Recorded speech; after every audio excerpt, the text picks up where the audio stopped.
Kaya nga po, ako po'y nangangaral mula po sa karanasan eh. Amen. Bilis na bilis po sa kanya, ang kanya pong bayan. Walang 1,000,000 sinelas yung tinda. Mga po sila. Talo niya pa po yung mga negosyante sa Asia. Ilang buwan po, kumikita po ng kulang 1,000,000 sinelas yung tinda. At meron siya ngayon magandang panaginip na yung barong ito ilagyan niya ng supermarket at department store. Ano po ang sikreto niya? Inuuna niya po ang Panginoon sa lahat ng bagay. Parang ako po ito eh. Ako po'y galing po sa mayamang pamilya, may kayang pamilya, 1958 pa lang po, milyonaryo na po tatay ko. So, kami po yung negosyante. Ako po yung nagpastor. Iniwan ko po yung pagtatrabaho. Bagamat hindi naman masama magtrabaho, hindi naman masama magnegosyo. Kaya lang po, naisip ko, na mas magiging maganda ang aking paglilingkod sa Diyos at sa aking mga kababayan sa Pilipinas pag ako ay nag-full time. Maganda ang aking paglilingkod sa Diyos at sa aking mga kababayan sa Pilipinas pag ako ay nag-full time. Kasi maraming tutulungan, maraming tuturuan. Kagaya ngayon, kung kayong lahat ay kongregasyon ko, dapat lahat kayo maalagaan ko.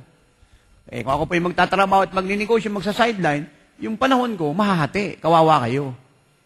Dagdag pa po ngayon ng kongregasyon po ng Jesus is Our Shield, 3 milyon pataas. Pero yun meron tayong 100 cable TV mahigit, 3 telebisyon, 20 programa sa radio, 300 chapter sa Pilipinas, 5 sa buong mundo, hindi po biro. Kaya kung kayo nagtatrabaho at nag-aahente at nagninegosyo, hindi ko maasikaso ang gawain. Halimbawa ako yung nagnegosyo, pupunta ako rito sa Guagua, hindi na ako makakapanalangin kasi unahin ko muna yung pagkita ng pera.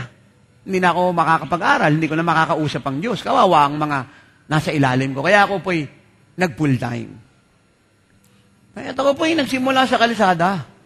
Wala pong bangko, walang bubong, walang organ, walang sound system, wala po lahat. Wala po rin akong church. Yung kalsada po hiniram ko. At ilagyan ko po siya ng bangko at ako po'y nagturo sa kalye. Hindi kasi pwede ka namang mangaral ng salita ng Diyos kahit nasa kalye. Hindi naman ibig sabihin kinakailangan para maligtas ka, palagi kang nasa simbahan. Hindi po totoo yun. Si Pedro po naligtas, wala naman sa simbahan eh.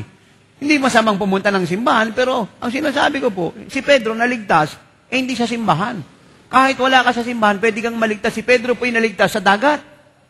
Amen?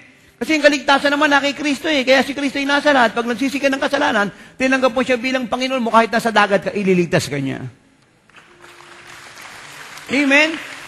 Si Maria Magdalena sa templo naligtas. Si Pablo sa kalsada. Amen? Si Zacchaeus sa bahay. Amen? Ako po yung naligtas po ako. Actually, sa kalsada po ako talaga naligtas eh. Dahil po sa brochure na natanggap ko. Tayo po yung naglingkod. Sipin niyo po, galing akong kalsada, ilan lang tinuturuan ko? 3, 5, 7, no? Iba po ron kamag-anak ko pa. Asawa ko, no? Ngayon po, buong mundo na po ang Jesus is Our Shield. Marami nagtatanong sa akin, pastor, mga ministro, reliyosong, sabi niya, paano ka nagtagumpay?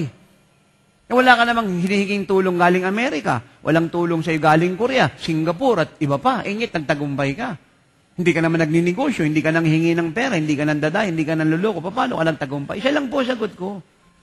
Inuuna ko po ang Diyos. Lahat po ng ginagawa ko, sinasangguni ko sa Kanya. Yung po minsan yung problema rin natin eh. Marami tayong plano, hindi natin tinatanong ang Diyos. Sinasabi lang natin, nasa tao ang gawa, nasa Diyos yung awa. Alam niyo po, no? Sabi-sabi lang po yan eh. Totoo po nasa Diyos ang awa, nasa tao ang gawa. Kaya lang, paano kakaawaan ng Diyos? Yung gawa mo yung malit, masama. Totoo po nasa Diyos po yung awa. Nasa tao ang gawa. Kaya lang, paano kakaawaan ng Diyos kung yung gawa mo yung malit, masama? At yung ginagawa mo, ilaban pa sa Diyos. So, paano kanya kakaawaan?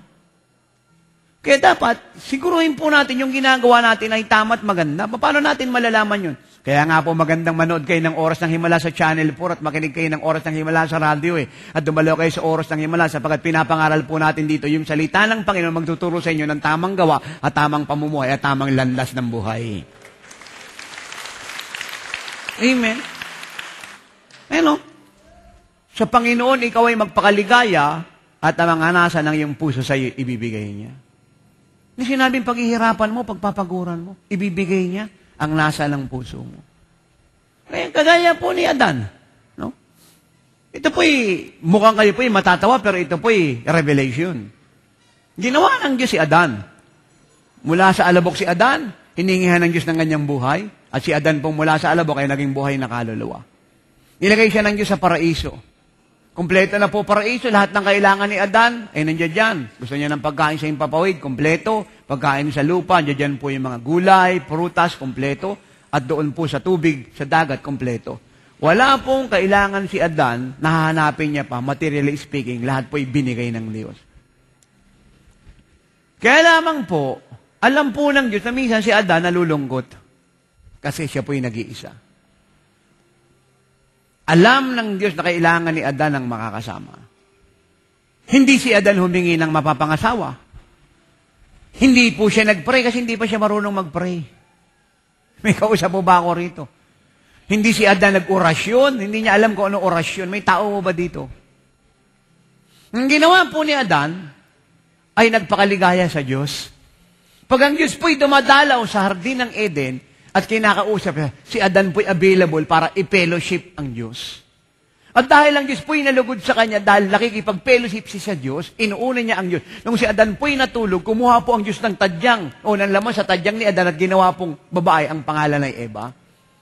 Sapagat alam ng Diyos na gusto ni Adan ang makakasama dahil siya po'y nalulungkot. At kahit hindi po siya nanghingi, binigay na Diyos yung nasa ng puso niya sapagkat siya po'y nagpakaligaya sa Diyos na lumikha at lumalang sa kaniya. Hello? Kaya, paging po sa pag-aasawa, ito po'y katotohanan. Kita niyo po yung iba nagkamali ng napangasawa.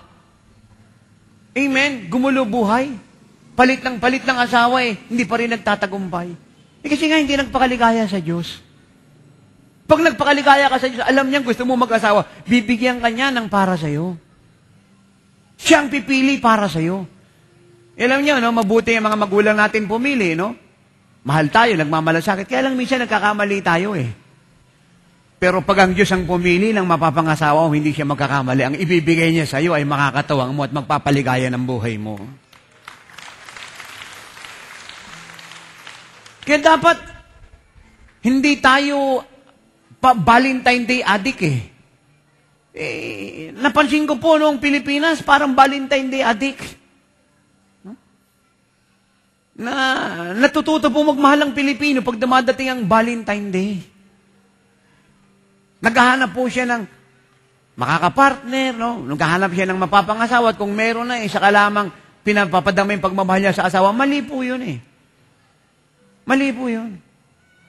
Hindi ka na magpapagod maghanap ng mapapangasawa pag Valentine Day o bago dumating ang Valentine Day. Pag nagpakaligaya ka sa Panginoon, may Valentine Day o wala, bibigyan ka niya ng magandang araw at magandang mapapangasawa at poging mapapangasawa at magandang kinabukasan.